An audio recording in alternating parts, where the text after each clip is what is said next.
젊은 청년 예비 후보들 소견을 한번 알아보는 빵면접. 반갑습니다. 목용종이라고 합니다. 인천 서구을에 예비후보로 등록한 상태고요. ROTC GP장으로서 2년 공부를 하고 국민을 위한 일을 하고 싶다 생시 준비를 하다가 이재명 대표께서 지사 시절에 청년 정책을 담당하는 비서관을 공개 채용을 뽑겠다, 블라인드 채용을 해보겠다라고 해서 경기도지사 청년 비서관이 됐습니다. 시대가 원하는 우리의 목소리가 이건데 응답하라 민주당인데 응답을 하지 않는 민주당이 돼버리다 보니 커뮤니티를 활성을 잘 시켜야 된다고 생각해요. 서구 사이라고 열심히 하고 다니는데 네. 저보고 전략 결혼을 했다라고 5호선 문제가 가장 큽니다. 우리 인천시 안에 공통되는 부분이 있어요. 거기는 빨리 착공을 시작을 해야 된다. 완공됐을 때의 인구를 기준으로 하면 원한대로 가는 게 맞습니다. 유튜브는 목용정을 치시면 트위터나 인스타, 페이스북 다 하고 있습니다. 저희 세대의 장점이 그런 걸 잘한다 라랑 소통해주세요. 사전에 한번 고지를 드렸는데 우크라이나에서 혹시 우리가 돈 떼먹을까봐 대놓고 3조 줬다라고 하는 뉴스 보도했다고 얘기를 했는데 거기에 대한 후속 보도가 좀 나온 것 같아요. 관련해서 정리를 먼저 해보고 분석을 해드리겠습니다. 네, 이게 갖고 온 건 최백은 TV 커뮤니티 글인데요. 지금 우크라이나 홈페이지에 4월 2일 우크라이나가 대한민국으로부터 21억 달러, 약 3조 원 정도에 달하는 차관을 받게 되었음을 공지하고 있습니다. 그러니까 2조 8천억인데 뭐 4월 2일에 지금. 확정이 됐죠. 예. 4월 2일에. 그러니까 제가 보도해드렸던 그 다음 날에 내가 4월 3일 날 보도를 했거든요. 그러니까 그때부터 이미 이제 우크라이나 국민들한테는 한국이 3조 줬다, 21억 달러 줬다라고 얘기를 하고 있는 거예요. 그러니까 이마만큼 공여자금을 이렇게 한 나라에 몰아줘 본 일이 없습니다, 우리나라가. 그리고 이게 또 뭐 재건 자금으로 들어갈 거래요.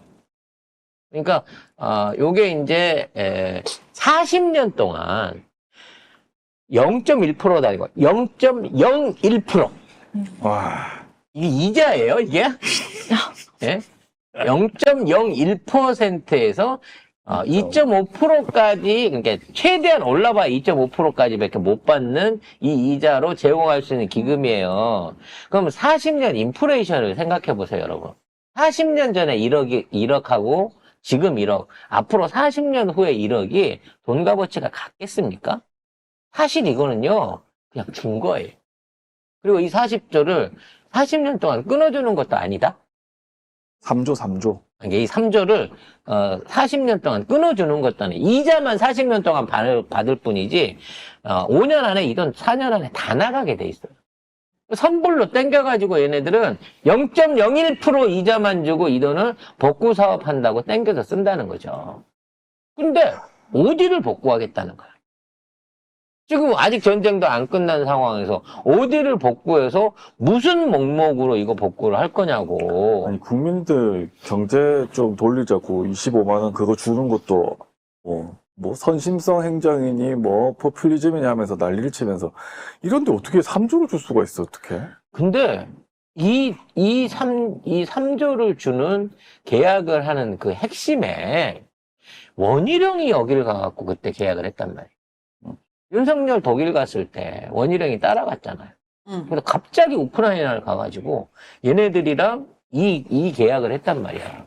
그러니까 뭔가 도저히 지가 시간을 못 내는 상황에서 원희룡한테 대신 일을 시킨 것 같아, 그 당시에. 그래서 그냥 3조 원을 퍼주기로 했나 봐. 그러면 그걸 퍼주는 데는 이유가 있겠죠. 원희룡 같은 신복을 보내서 퍼주는 데는. 내가 보기에는 이제 백리베이트를 어디로 받을 것인가, 몰타로 받을 것인가, 안도라로 받을 것인가, 스위스로 받을 것인가, 기타 등등의 내용들하고, 만일에 이거를 자금을 쓰게 되면 이 자금을 쓰는 데 있어서 배분, 그러니까 공사를 따가지고 그 공사를 유치하는 데 있어서 한국 기업, 특히 삼부토건의 영향력을 얼마나 발휘할 건가, 아마 이런 부분에 대한 얘기들을 아마 하지 않았을까라는 개인적 추측을 해봐요. 삼부토건 사장이 화장품 회사 하다가 윤석열 법대 선배였는데 검찰 출신인데 갑자기 삼부토건을 인수를 했잖아요. 펀딩을 해가지고. 그래서 삼부토건 인수해서 삼부토건이 사실상 우크라이나 지원 사업의 핵심 기업으로 이미 찍혔어요. 그래서 앞으로 있을 그 사업 추진에 있어서 한보태권의 영향력이 굉장히 막강해졌습니다. 그래서 이미 그때부터 뭔가 짜고 치는 거 아니냐라는 의혹이 되는데 이제 실제적으로 돈이 넘어가게 되는 이 시점이 온 거죠. 근데 놀랍게 엊그제 말이죠. 한보태권의 대표이사가 바뀌었어요. 무슨 의미일까요? 바지로 바꾼 것 같아요.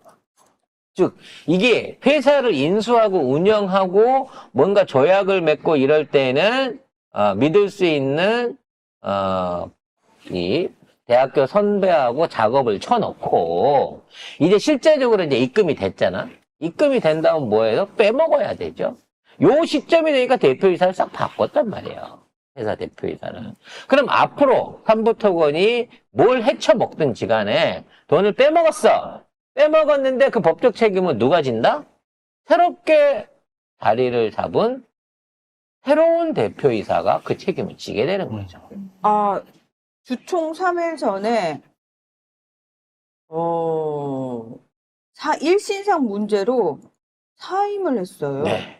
갑자기 회사의 모든 경영권과 지분을 그러니까 버리고 이은근 정창래 공동대표 체제에서 정창래 단독대표 체제로 전환이 됐다고 합니다.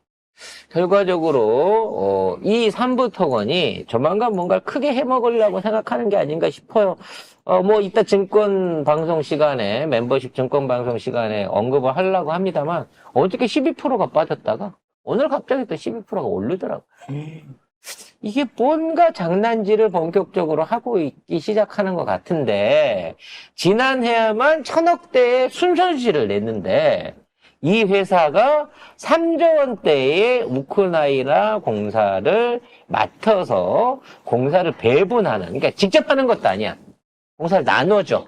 대하청을 주는 이러한 권리를 앞으로 행사할 것으로 보인다는 거죠. 다 우리 세금을 가지고요. 아무튼 중요한 거, 이 돈이 우크라이나로 새나가는 거는 확정이 됐다라는 점에서는 우리가 요거는 알고 넘어가야 되는 사안입니다.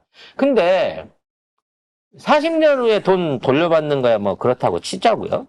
뭐 40년 후에 그 3조 원이 지금의 3천억의 가치가 있을지 300억의 가치가 있을지 모르겠지만 문제는 이러한 재건 사업을 통해 갖고 우크라이나와 우리나라에 뭔가 공동의 이익을 제공하거나 발전을 기대할 수 있는, 저는 우크라이나가 경제 발전해갖고 그때 어려울 때 3조 원을 도와줬으니까 내가 한국을 위해서 뭔가 열심히 해내가야 되겠다라고 하는 그러한 계기가 될 수 있는 투자일까요?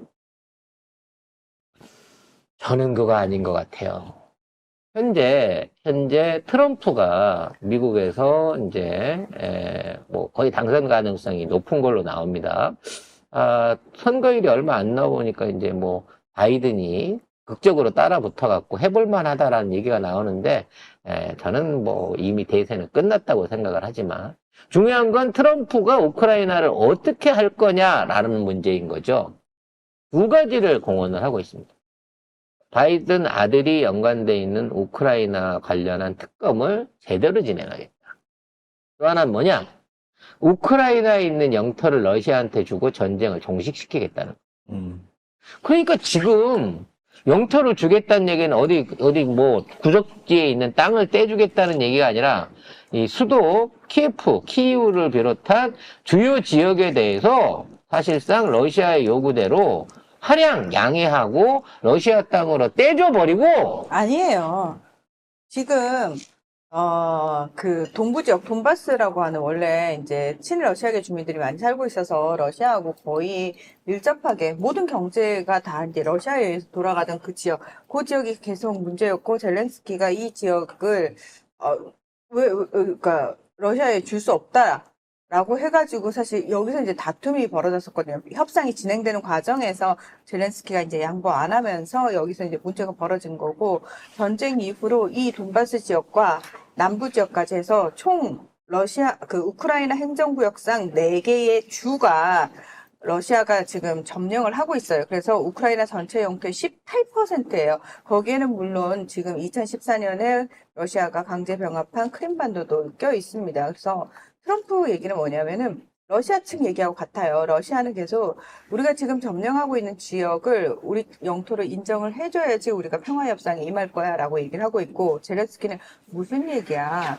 이 지역은 물론이고 크림반도까지 다시 우리가 다 되찾아와야지만 내가 이 전쟁을 끝낼 거야, 휴전을 할 거야 라고 얘기를 하고 있기 때문에 그 평행선을 계속 달리고 있던 상황이었어요. 그러니까 그런데 트럼프는 그만해!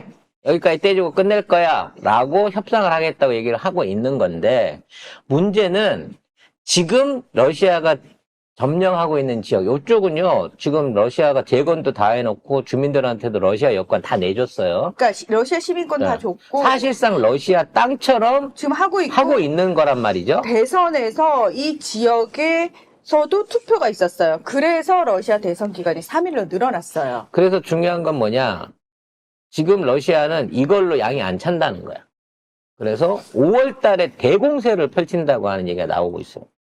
즉, 기존에 있는 서부 남부 지역을 제외하고 나머지 그 주요 요충 지역, 키이우를 포함한 주요 군사 지역, 농업 지역, 공업 지역들을 5월 달에 총공세를 펼쳐갖고 먼저 선점을 해놓고 그 이후에 트럼프가 집권을 하게 되면 그때 협상을 하겠다라는 작전을 피고 있어가지고 우크라이나가 어떻게든 저항하기 위해서 무기를 긁어모으기 위해서 지금 앵벌이를 하러 다니고 있는데 지금 그게 쉽지 않아서 한국에다가도 어떠한 형태로든지 지원을 요청하고 있다라는 얘기가 나오고 있다고 할 정도입니다.